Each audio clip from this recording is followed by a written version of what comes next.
Accessibility Score Setup. In this lesson, we're going to learn how to use your keyboard and screen reader to create a new score. And in this lesson, we're going to learn how to select the instruments, how to select the key and time signature, and add additional information. I will say there is a lot to take in this lesson. There's kind of a lot you have to go through before you're ready to start entering notes into your score. But along the way, you're going to learn a lot of concepts that are going to apply throughout the rest of your experience using MuseScore. So when you first start MuseScore, you are on what is called the Home tab. And the Home tab has a number of different controls. It's going to have icons showing you a list of your recent scores, and you can select from that. You can also open an existing score, but I want to focus on creating a new score. And although I could eventually navigate my way to the button for that, I'm just going to go ahead and use the shortcut for creating a new score, which is Control N or Command N on a Mac. New score window, new score, new score. Choose instruments, radio button checked. So we are now in a wizard. It's going to actually have two screens total. This first screen is where we're going to choose instruments. And you can hear that it said choose instruments, radio button checked. That's because by default we are on the instruments section of this dialog. There's basically two modes of operation for this window. Either choosing instruments, or if I now hit the down arrow to move to the next radio button, Create from template, radio button not checked. We hear that there is the option also to create from template. Now I don't want to do that. I'm going to go back up to choose instruments. Choose instruments, radio button checked. So this is checked, meaning we have selected that we want to choose instruments. So now I'm going to go ahead and tab into the main part of the dialog itself. Woodwinds not selected. So it says woodwinds not selected. So the woodwinds is the first element in the first column in this dialog. So let me describe the dialog. There's three columns. The first column is for the family of instruments. So you just heard that we are in woodwinds. And if I move down through this list, you'll hear free reed, brass, you'll hear percussion, and the various other families of instruments. Once we select something, select a particular family, then we can move over to the second column, which is going to list the instruments within that family. Then from within that column, we can select the instruments we want to actually add to our score and add them. The third column in this dialog is what's going to actually show us the instruments that we have in fact added. So I'm going to go ahead and add a few instruments so we can see this all in operation.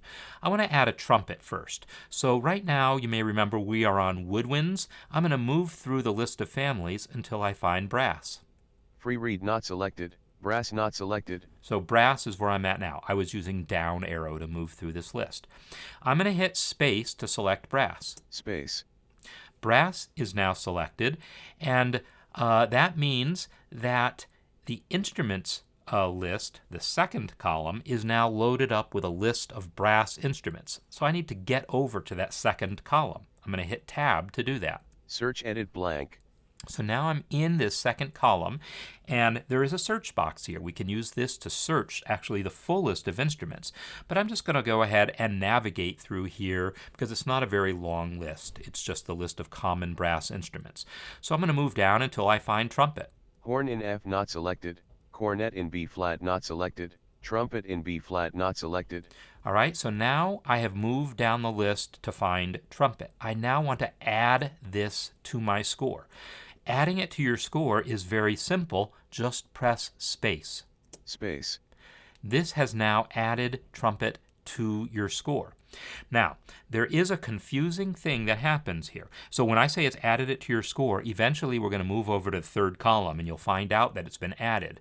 But let me show you something that is a point of confusion when using, at least when using NVDA. I'm going to go ahead and hit down arrow now. Trombone not selected. All right, so I've moved down to trombone. Let me move back up. Trumpet in B flat not selected. Notice it says not selected. That doesn't mean it hasn't been added to your score. it has been added to your score. It's just from a user interface perspective, we haven't selected it by pressing space again. So it really has been added to my score, and to find out that that is the case, I'm going to go ahead and tab into that third column. So first, when I hit tab, Add selected instruments to score button. You'll see there is a button in between the second and third column to actually add instruments to your score. But by pressing space, we actually already did that, so we don't need to do this again. I'm just going to press tab to move to the third column. Order, orchestral combo box. So we have now moved into the third column. And at the third column, there's this combo box that says order orchestral, and this is telling us what order the instruments are going to be listed in. And we're just going to leave this at the default right now. It's going to be listed in orchestral order. So I'm going to move down into the list. Trumpet in B flat not selected. So there you go. Trumpet in B flat is actually on the list. And again, it says not selected, does not mean that it's not added to our score. It just means from a user interface perspective, we haven't selected this list item. So we are in that third column. Trumpet is there. I'm happy. I now want to return by pressing Shift Tab to the instruments list. Add selected instruments to trumpet in B flat not selected. All right, I'm going to move down to trombone and go ahead and add that. Trombone not selected. And I'll press space. Space. That now added the trombone. Now I'm going to back up to the families list and go to woodwinds. Brass not selected. So I hit Shift Tab to move back to the family list. Now I'm going to move back up to where woodwinds were. Free reed not selected. Woodwinds not selected. So now we are in woodwinds, and I'm going to need to press space to actually activate woodwinds, so that, because otherwise the second column is actually still full of brass instruments right now. But I'm going to activate woodwinds by pressing space. Space. Now the second column is loaded with the woodwind instruments, so I'll hit Tab to move back to the second column. Search edit blank. All right, we are in the second column, back up at the top where the search box, and I'm just going to add, I'll just add a flute and call it good. So I'm going to hit down arrow until I find flute. Piccolo in C not select. Flute not selected. Flute is what I want, so I'll hit space. Space. I have now added the flute. Well, I'm going to go ahead and hit Tab a couple of times to get over to that third column to show you something about that ordering. Add selected instruments. Order, orchestral combo box. So I have moved now by pressing Tab into that third column, and it's telling us again that the order is orchestral. I'm going to hit the down arrow and pay attention to the order of this list. Flute not selected. Trumpet in B flat not selected. Trombone not selected. So notice that flute was at the top of the list, then trumpet, then trombone. That's not the order I added them in, right? I added trumpet, then trombone, then flute. But MuseScore is automatically sorting the list according to standard orchestral order. Now, if you actually activate that combo box, you'll discover that there's also, you could select marching band order, jazz order, a variety of other score orderings that might change the relative position of the different instruments in your score. But I'm just going to go with the orchestral order. It's a good general purpose ordering. So I feel like I'm done adding instruments to my score. I've got a flute, I've got a trumpet, and a trombone. I want to move on to the second page of this wizard. So I'm going to press Tab to get down to the buttons at the bottom of this dialog. Cancel button. All right, I'm on the Cancel button. I'm going to press Tab again. Choose instruments radio button checked. Notice that when I press Tab, it took me all the way back to the beginning. MuseScore is now organized so that Tab doesn't necessarily hit every single button. It's going to take you through groupings of buttons, and then you can use the arrow keys to move within those groupings. Furthermore, you can use F6 to move through entire panels, from one entire panel to another entire panel, and then Tab to move through groupings, and then the arrow keys to move through individual controls. So I'm going to go ahead and press Shift Tab to get back to that Cancel button. Cancel button. Now I'll go ahead and use the arrow keys. I'll use down arrow. Next button. That takes me to the next screen of the wizard. So I'll hit Enter. I'm now on the next screen of the wizard, and NVDA did not read anything here. I think sometimes it does, other screen readers might, but in any case, we are on the second screen of the wizard, and I'm going to press Tab a few times to kind of carry us through what's in here. So I'm going to hit Tab once. Score options panel, key signature C major button. So we are on the score options panel. The score options panel is going to have key signature, time signature, tempo, and measures. I'll go ahead and hit Tab.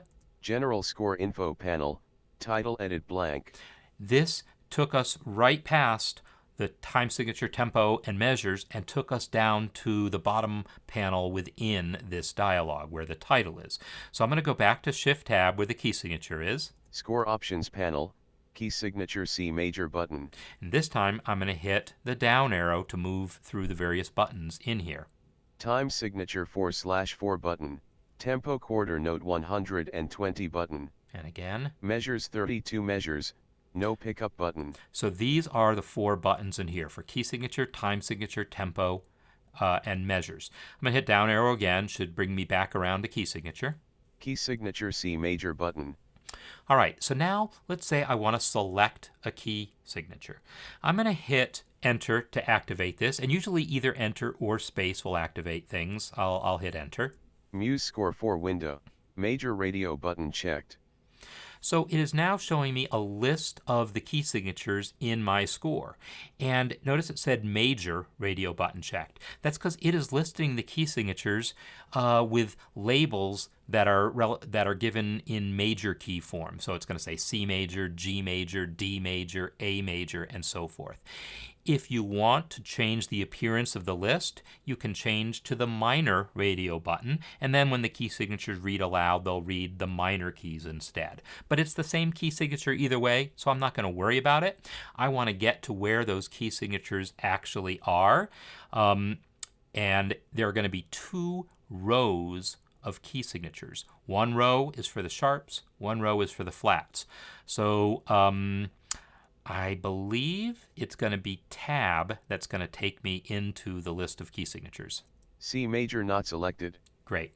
So this is now a row of key signatures for sharps. So it's going to have C, and if I now hit the right arrow, G major not, D major not, A major not E major not selected, B major not selected, F sharp major not selected, C sharp major not selected, C major not selected. so notice I went through all the sharps until I got to C sharp, and then the right arrow took me right back to C major. So that's the first row of key signatures. Let's move down now to the second row. Open/atonal not selected.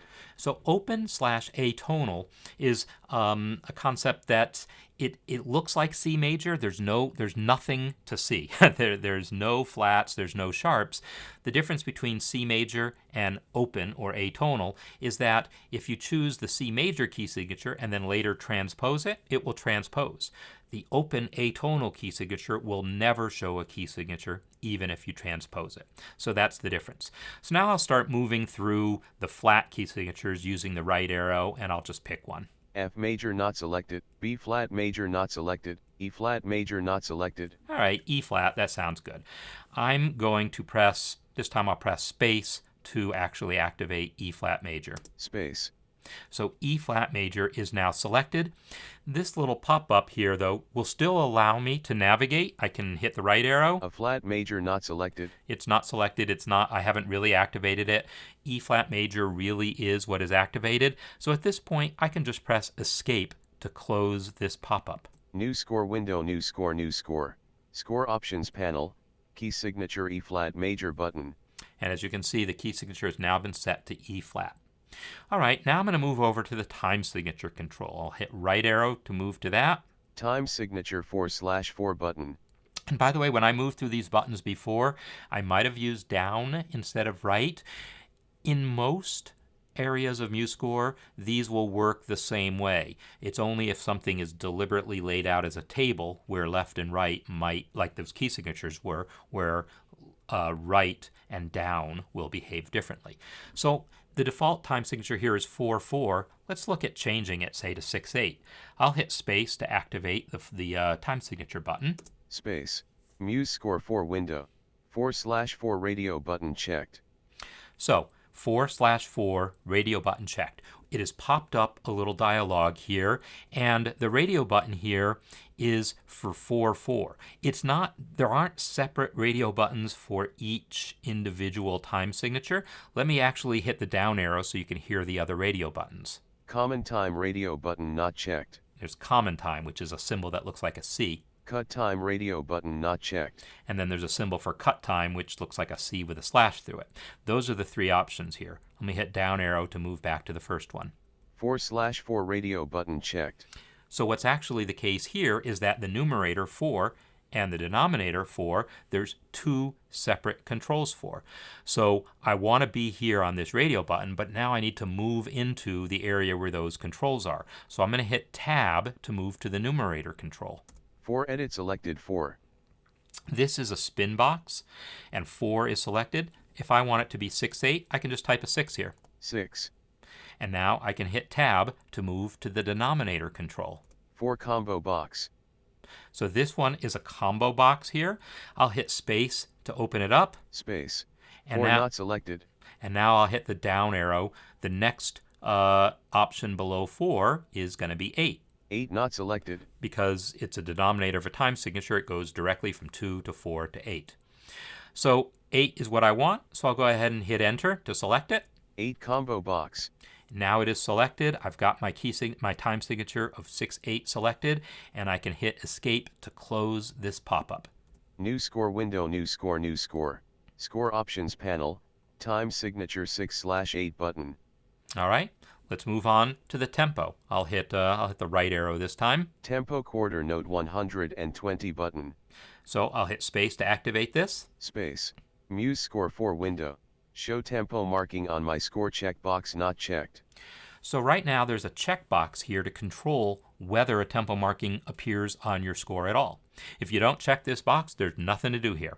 But I'm going to go ahead and do this so we can enter a tempo marking. I'll hit space to check that box. Space. Now that box is checked, and it is going to activate a row of icons representing different note values, as well as a spin box where we can select the tempo.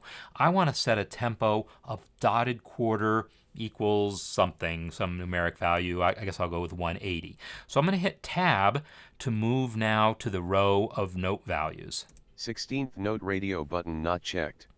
All right, so it's 16th note. I'm going to now hit the down arrow to move through all of these different note values. Dotted 16th, 8th note radio, dotted 8th, quarter note, dotted quarter note radio button not checked. That's the one I want, dotted quarter. So I'll press space to select it. Space. Now I need to get down to the control that has the spin box for the actual tempo. So I'm going to hit tab to move from this note value set of icons to the spin box for the tempo itself. 120 edit selected 120. So it's a spin box, 120 is selected. I can just therefore type a new value like 180. 180. So that is now in there. I can hit enter to make sure it's registered. I don't think that actually was necessary, but now I can press escape to close the tempo pop-up. New score window. New score. New score. Score options panel. Tempo dotted quarter note 180 button. All right, now I'm going to hit right arrow again to move to the measures button. Measures 32 measures. No pickup button. So this is where we can select both the number of measures for our score as well as the pickup. Now I'm going to tell you I rarely worry about the number of measures in the score because I know I can always add or remove them later. But it is kind of useful to be able to set up your pickup here. It's easier to do it here than it is any other way. So let's go ahead and activate this by pressing space. Space. MuseScore 4 window. Create pickup measure checkbox not checked. So because this is not checked, right now there's going to be no way to select the length of the pickup. But as soon as I check that box by pressing space, now there is a control that allows me to select the duration of my pickup. And I'm going to do this using a control basically very much like the time signature control. It's not going to literally display a time signature, but it allows me to select the duration of my pickup. So if my pickup is going to be 3/8 notes long, say a beat and a half, then I'm going to select 3/8 as the duration here. So let me hit Tab to get to the numerator there. 1 edit selected 1. And I'll type 3 instead. 3. And now I'll hit Tab to move to the denominator. 4 combo box. And press space to open it. Space. 4 not selected. And down to move to the 8. 8 not selected. And hit Enter to select and close it. 8 combo box. So I have now selected 3/8 as the duration of my pickup. Again, it doesn't literally put a 3/8 time signature into the score. That would be wrong. It's just telling MuseScore that our pickup measure is going to be 3/8 long. And that's all I need to do here. If I want, I can hit Tab. Initial number of measures 32, edit selected 32.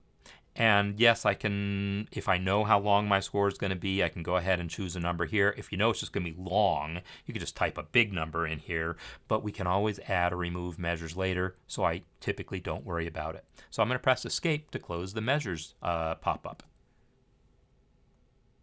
New score window, new score. Score options panel, measures 32 measures, pickup, 3/8 button. All right, I am now done with that top portion. Remember, there was key signature, time signature, tempo, and measures. Now, by pressing Tab, I'll get to the bottom and final portion of this process here. General score info panel, title edit blank. So this is the general score information, and these are just text fields. So there's a title. I can enter a title. I'll enter my song. M-Y space S-O-N-G. All right, now to move to the next field here, composer, remember again, Tab is going to move me between groupings. So Tab isn't going to take me to the next field. Tab is going to take me to the buttons at the bottom. Instead, I'm going to use down arrow to move to the composer field. Composer edit blank.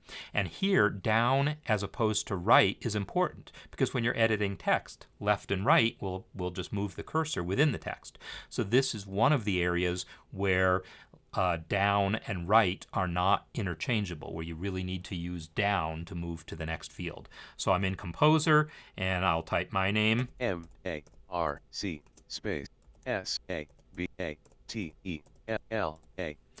And next, I'll hit the down arrow to move to the next field. Subtitle edit blank. Now, it says it's blank. It's actually slightly lying. There's some placeholder text in there, subtitle. This is where we'd enter the subtitle. And the placeholder text subtitle will actually appear in your score if we don't remove it. So, and then you can always delete it later, but you might want to just delete it right now. And the quickest way to do that is to press space and then backspace. Space. It said space. I really hit backspace. That text is now gone. I'll hit the down arrow again. Lyricist edit blank. And I don't have any lyricist info to add. Let me hit the down arrow again. Copyright edit blank. And here's where you can enter some copyright information. So that's all of the text fields. And finally, I am now where I need to be. So I'll press Tab to get to the row of buttons at the bottom of the dialog. Cancel button. And again, there's going to be a set of buttons here. And if I press Tab, it's just going to take me back to the top of the dialog. That's not what I want. Here is where I need to use the cursor keys to move through the buttons. So I'll hit down arrow. Back button. That's not what I want. Down arrow again. Done button. That's the one I want. So I'm going to hit Enter. My song window, my song. Score my song panel, staff 1, flute, bar line, single bar line, measure 1, beat 1. So finally, we have our score. And you heard it read flute. That's because that is the top staff, and the initial bar line of the first staff is what is selected. The trumpet and trombone staves are there as well. And now we are kind of all ready to start entering some music. And so we'll have another lesson where we'll learn how to enter the music into your score.